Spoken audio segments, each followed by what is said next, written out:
Hey lovelies, Catie here from Front Porch Nurse. Last video we talked about lifestyle changes, healthy behaviors supporting us in perimenopause. And today we're going to talk about how to think more clearly about hormone replacement therapy in perimenopause. First off, if you're thinking about hormone replacement therapy, this is not a failure.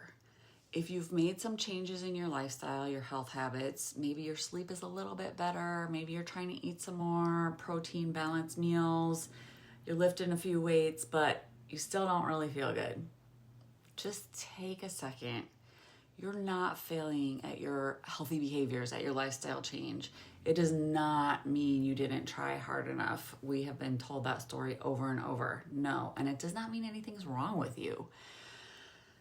This is the time, if you've tried some lifestyle behaviors and they haven't worked really well, that women wonder, well, what should I do? Do I need hormone replacement therapy?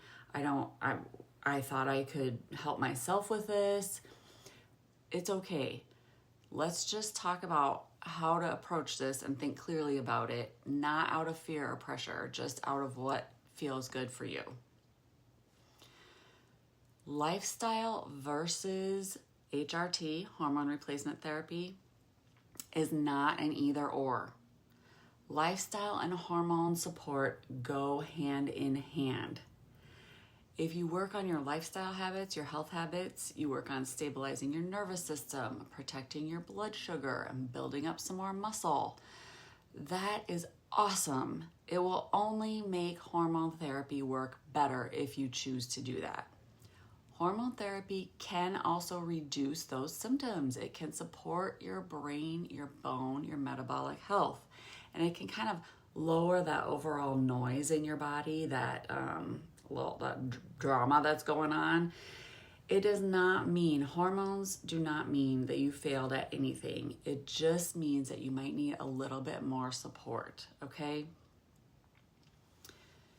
How do we tell when our healthy habits, when what we're trying with our lifestyle is not enough? That's a great question and thing to think about. There's very little guidance on this in the medical system. Shocker.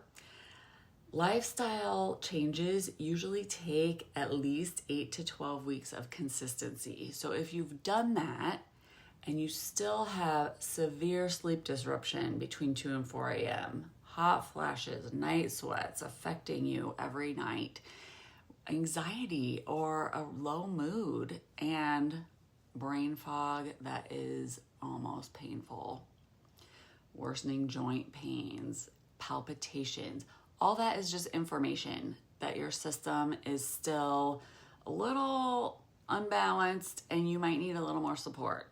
That's fine. Let's talk about what hormone replacement therapy actually does. So hormone replacement therapy, which also can be called menopausal hormone therapy. I know we have so many names for everything, you can't keep it straight. But this is about replacing the hormones that your body is losing at an unpredictable pace, right? In early perimenopause, estrogen doesn't just decline, it spikes, crashes. There's no pattern, which is what makes the symptoms so tough. Hormone replacement therapy can kind of smooth out those fluctuations and reduce the symptom intensity. It also supports your bone density because as you lose estrogen, that exposes your bones to weakening. Hormone replacement therapy does not fix chronic stress. I think you know that. Does not replace strength training or healthy eating. Definitely does not undo burnout. So if you're in that situation, please continue to take lifestyle measures to help yourself. Okay, here's a big myth bust.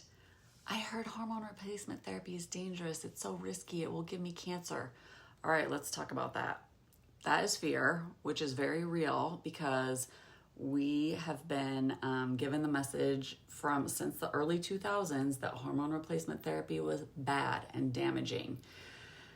The truth is more research has been done, a lot more research, and we need to understand the context of hormone replacement therapy. So the age of the woman, the timing of the therapy in terms of where you are in perimenopause, the type of hormone and the mix, estrogen and progesterone, the route of delivery. There's all different kinds of delivery. There's pills, there's patches, there's suppositories. So risk is not universal, okay?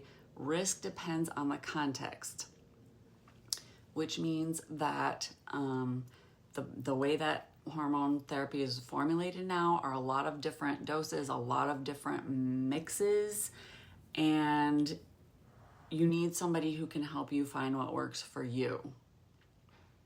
How do you find that person? How do you prepare for a clinician conversation? If you are thinking that you might want hormone replacement therapy, just go in prepared to your appointment. Track your symptoms for a while and bring that information. Explain what lifestyle changes you've already tried.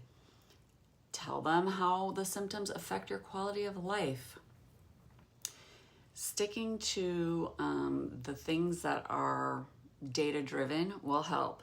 Also, you do want to make sure you know your family history to make sure that it's not increasing, hormone replacement therapy is not increasing your risk, okay? This should be a collaboration. You should never be dismissed with this is just aging. You should never need to be condescended to, which I know a lot of us are.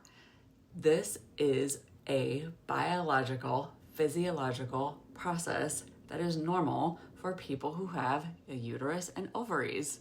That's a lot of people. Let's treat it how it should be treated, with holistic help.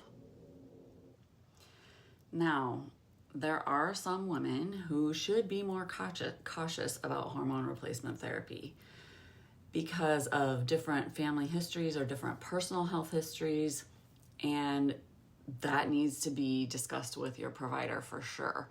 But certain cancer histories, blood clotting disorders, liver disease, or unexplained vaginal bleeding, those things need to be talked about with care and caution.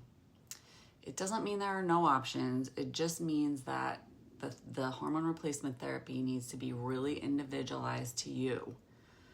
There are still things that can help, and there are still non-hormonal strategies that can help too. Okay. The really best way to go and the sweet spot for us in perimenopause is using lifestyle, healthy behaviors, plus hormone replacement therapy if needed.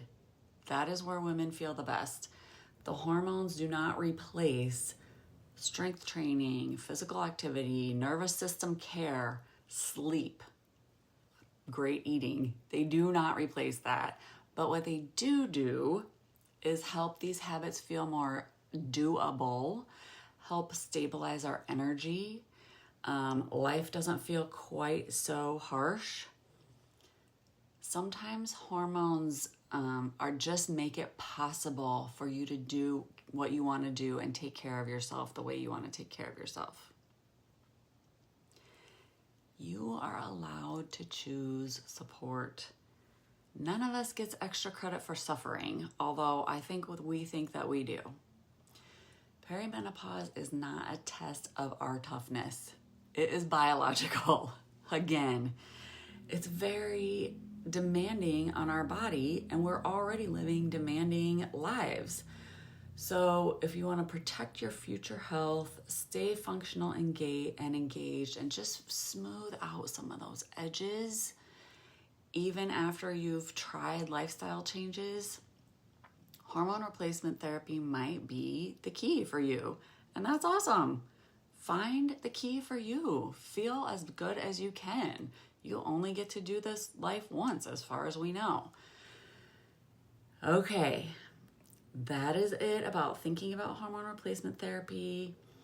Let me know if you have questions. Subscribe to my email list so you get notification when new information is published. That is all.